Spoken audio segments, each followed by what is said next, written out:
Bigla ang lakad na naman ang ginawa ko ngayong araw dahil nga may nalaman na naman akong bagong bukas na hotpot restaurant. Kapag usapang hotpot talaga at kapag nakakarinig ako ng salitang hotpot, hindi ko talaga pinapalagpas ang salitang ito. Lalong-lalo na kapag beef hotpot. Medyo wrong timing nga today kasi nung pag-alis ko sa bahay halos wala namang ulan. Tapos nung nasa Pasay na kami, hindi ko ina-expect kasi biglang buhos na lang talaga ng sobrang lakas na ulan. Bali yung hotpot restaurant na pinuntahan ko is sa Malate lang. Nasa gilid lang siya mismo ng Malate Bayview Mansion. Pagkalabas mo mismo ng Bayview Mansion, nasa gilid lang siya. Bale, magtatanong ka na lang sa guard kung nasaan mismo yung beef hotpot restaurant na kabubukas lang. Ito yung dating Shinji Chaoshan Beef Hotpot. Sa Malate lang din siya dati. So lumipat sila ng pwesto. But hindi ako sure kung yun pa rin yung name ng restaurant nila ngayon. Dahil nga kabubukas lang nila, hindi pa ganun karami yung nasa menu nila.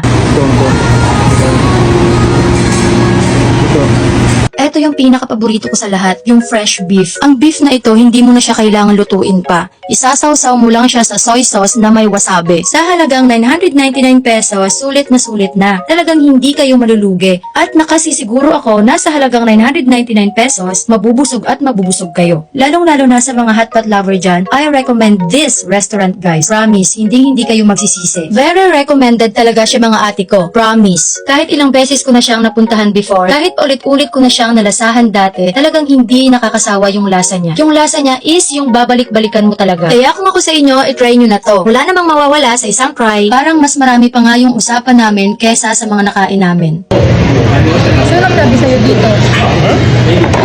Sino nagsabi sa'yo? Yung sa Parkal nga di ba kumain tayo doon? May Chinese na nag-comment tapos mga babae nagtanong.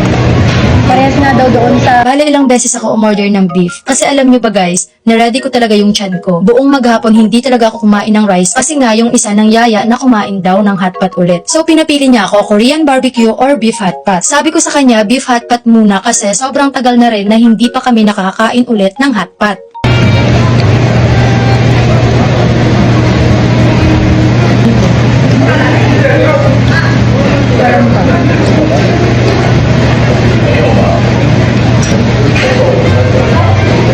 Hanggat hindi napupuno yung tiyan ko, hindi rin ako mapapagod na umorder ng paulit-ulit ng beef. Kaya nga hindi ako umiinom ng water kasi kapag umiinom ako ng water, ang bilis ko talagang mabusog. Etong heels ko na to, parang sobrang tagal na sa akin to. Pero parang ito yung pangalawang beses na nasuot ko ito. Every time na kumakain talaga ako sa labas or kumakain talaga ako ng hotpot, hindi talaga mawawala yung soju. At sa wakas, nabusog na rin kami at parang naparami yata yung nakain ko today. Alam niyo ba yung pinakamasakit? Yung feeling na sobrang busog na busog ka, tapos bigla ka nalang tatawagin ng CR. So ayun, after kong kumain, lahat ng kinain ko, nailabas ko rin kaagad. Bago kami umuwi, pumunta muna ako sa CR at alam niyo na kung ano yung ginawa ko. So bago kami nag-book ng Grab, naglakad-lakad muna kami para makapagpatunaw ng mga kinain. Tapos bigla ko nakita ang restaurant na ito, wala lang, natawa lang ako sa pangalan. Bale, sa 7-Eleven lang kami bumaba kasi may bibilhin sana, kaso wala naman yung bibilhin namin. From 7-Eleven, papuntang bahay, naglakad na lang kami. So hinubad ko na yung heels ko kasi nasugatan na yung paa ko. Galing main gate hanggang makarating sa bahay, naglakad ako na nakapaa. So yun lang, thank you for watching, bye bye! Mwah!